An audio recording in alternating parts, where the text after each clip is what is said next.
अरे यार, ये जो अंबानी की फैमिली की वेल्थ और इंडिया की जीडीपी को लेकर इतना हल्ला मच रहा है ना, चलो इसे अच्छे से समझते हैं।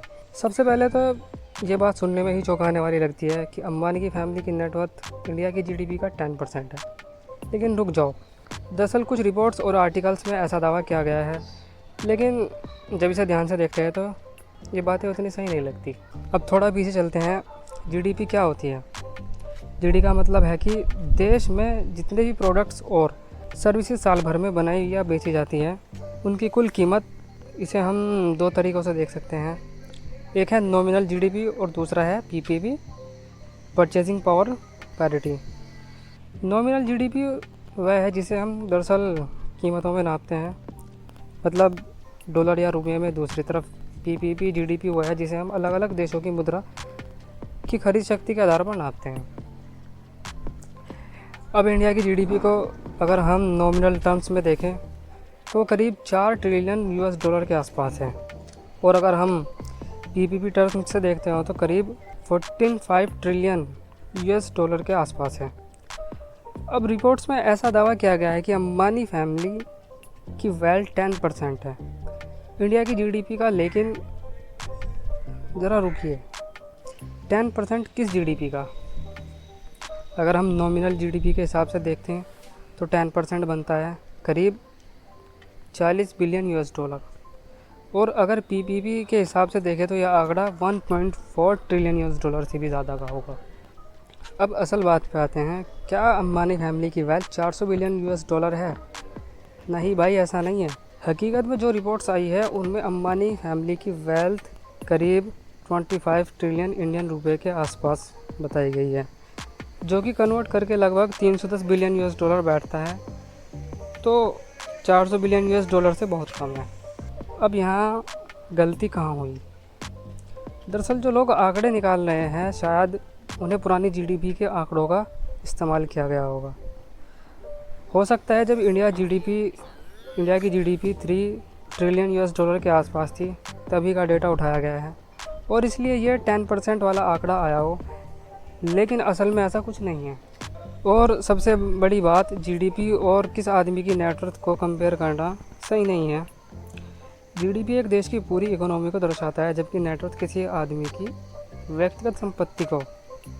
दोनों की तुलना करना सेब और संतरे की तुलना करने जैसा है, कोई लॉजिक ही नहीं बनता।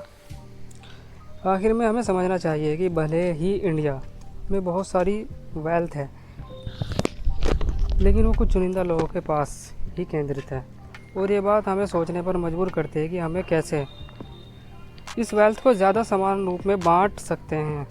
तो बस ये था असली माजरा अंबानी फैमिली की वेल्थ और इंडिया की जीडीपी को लेकर। इस पूरी बातचीत का सबसे दिलचस्प हिस्सा यह है कि हमें जो जीडीपी और अंबानी फैमिली की नेटवर्थ की तुलना कर रहे हैं वो दरअसल में थोड़ा सा ओड है।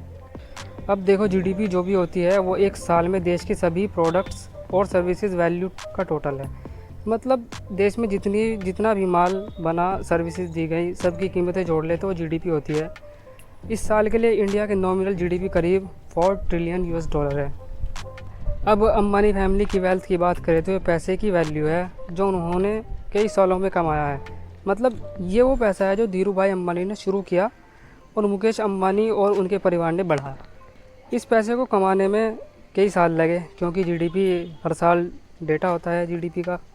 तो दोनों की तुलना करना मतलब सेब की तुलना संतरे से करना है, क्योंकि दोनों चीज़ें अलग हैं।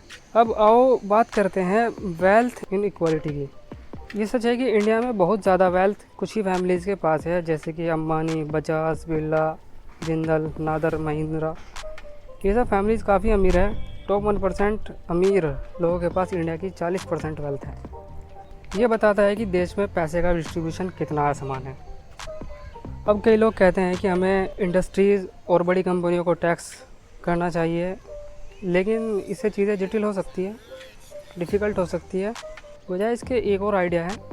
वेल्थ टैक्स मतलब जो एक्स्ट्रा रिच लोग हैं, जिनके पास अरबों की डॉलर की वेल्थ है, उन पर एक छोटा सा 2% टैक्स लगाया जाए।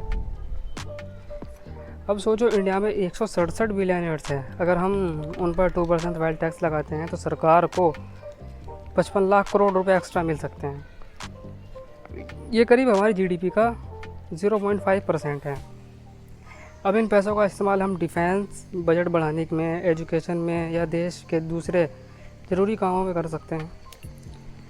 बात सिर्फ ये ही नहीं है कि टैक्स लगाकर हमें पैसे मिलेंगे, यह भी है कि इससे वेल्थ इनएक्वालिटी को थोड़ा कम किया जा सकता है।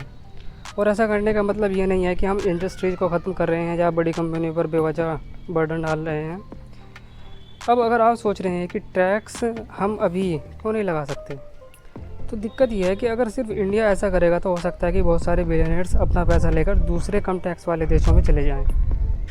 इसलिए ज़रूरी है कि G20 जैसे बड़े अंतर्राष्ट्रीय मंच पर डिस्कशन हो और दुनिया के सभी बड़े देश साथ मिलकर इसे इम्प्लीमेंट करें। तो कुल मिलाकर ये है कि वेल्थ टैक्स कोई ख़राब आइडिया नहीं है, ये इंडिया के लिए फ़ायदे का सौदा हो सकता है, लेकिन इसे सही तरीके और सही समय पर इम्प्लीमेंट करना ज़रूरी है। सो दोस्तों, मिलते हैं किसी और नए वीडियो के साथ, तब तक के लिए बाय बाय।